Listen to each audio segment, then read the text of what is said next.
Bernie Sanders fired up in Iowa today and firing up the fundraising, bringing in over $34 million in the fourth quarter, well ahead of his 2020 rivals. Now, keep in mind, we are still awaiting for the final numbers from Liz Warren.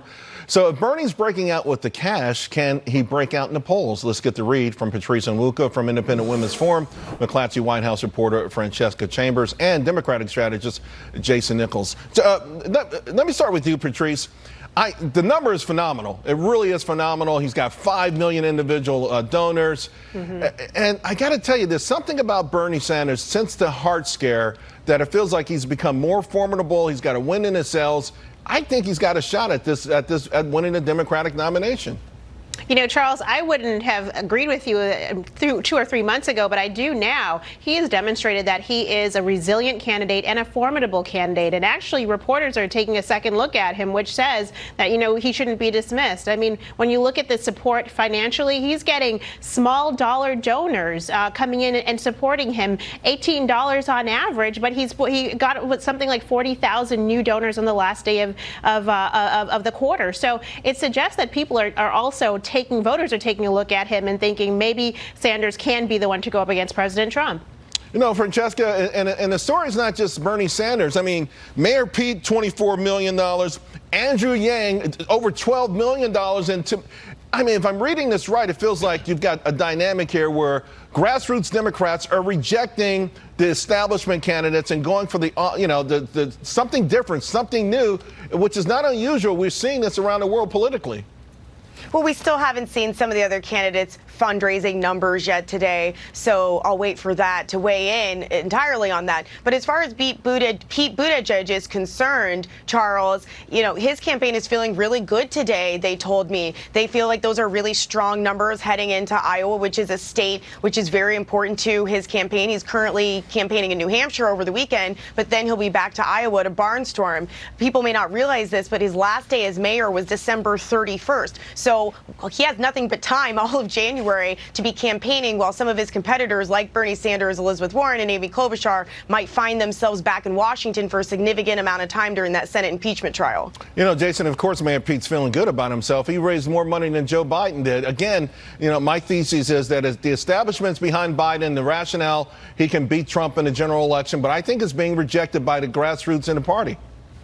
Yeah, but I'm not so sure that I would put Pete Buttigieg in the category of grassroots politicians like someone like a Bernie Sanders. And I think that Bernie Sanders number, I think the most important part was the 5 million individual donors. If someone who makes $30,000 is willing to give you $18, that's a big amount versus people giving the maximum amount allowable. And you heard in the last debate when Buttigieg, they were talking about his wine cellar and all that kind of stuff. Yeah. So I think that he's getting bigger donations, but I don't think he necessarily has the grassroots support that someone like Bernie Sanders has. Well, whoever the eventual nominee is, they're going to need, Patrice, a lot of money. President Trump himself, $46 million in the last quarter. I think coupled with the RNC, we may be looking at a number north of $200 million.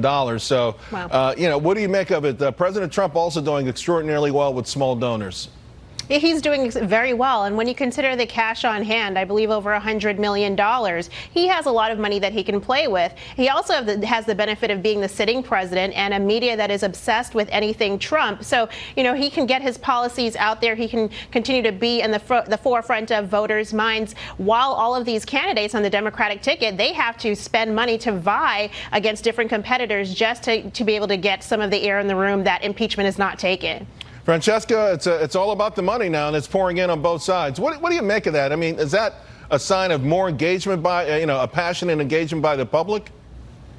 Well, you can most likely expect to see more depending on who wins in Iowa. After Bernie Sanders came very close to beating Hillary Clinton in Iowa last time, the money just started pouring in for him. He had nearly double in the month afterwards. And the same thing goes for New Hampshire as well. So as the candidates compete in the Iowas, New Hampshire, South Carolinas, Nevadas, I think you'll also start to see the money start to break for the people who are perceived as having the longevity to be able to put back into their campaigns. And on that note, Jason, you take even a little deeper look into Bernie Sanders and where these folks work. The top employer for these folks were Amazon, Starbucks, Walmart, Target. I mean, these are places where they're trying to get unions. These are places like 3 million workers. It really seems to sound like whatever his message is resonating with the folks who work at these places, because the demonization of Amazon, for instance, has been a key across the Democratic platform. But I think that people want health care, something that he's been devoted to. People want some of the issues that he's been talking about in terms of climate. I think that that's resonating with voters and across income level, but mainly with working and middle class voters. And I think that's why Bernie Sanders has been staying steady in all of these states. When you look at Joe Biden, he's up and down in different states, whether he's up in Nevada, he's up in South Carolina, he's down in some of the New England states. Yeah. And but you look at Bernie Sanders, he is steady through all of those states at about 20%. He has been steady. And I disagree, Charles, real quick. I just want to say it's not all about the money. Bloomberg would be winning if it were all about the money. No, not having the money, but I think the idea that you can raise that much money from those many small donors suggests that they'll probably also go to the poll, into the poll and pull a lever. Patrice, Francesca, Jason, thank you all very much. Happy New Year. We got an exciting year ahead of us. We'll talk again. Happy New Year, guys. So after Iran, an Iranian-backed militia